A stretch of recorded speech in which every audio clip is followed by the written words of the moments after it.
জল দিয়ে দেবেন, মুড়িয়ে দিলে জল এতে নেমে যাবে, এই বরফটাতে নেমে যাবে। তারপরে এটা বার করে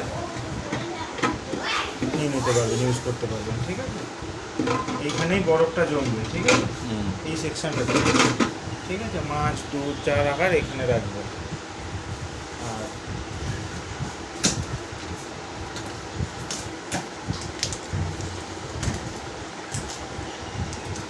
এখানে আপনি নিচে ভেজ বক্স আছে, যেখানে র্যাক, এখানে জলের বোতল, এখানে ডিম রাখার জন্য। ঠিক আছে।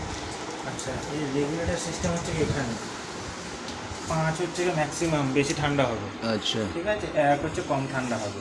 এইবার মেটেরিয়ালসের উপরে ডিপেন্ড করে আপনি এটা রেগুলেটরটা মোড়াবেন। এতে ডিফ্রস্ট আপনাকে আলাদা করে করতে হবে না, মেশিনে যখনই আইস ফর্মেশন হয়ে যাবে তখন অটোমেটিক ডিফ্রস্ট হয়ে যাবে। ঠিক আছে, এখানে আমি যে বললাম সাথে এখানে ড্রয়ার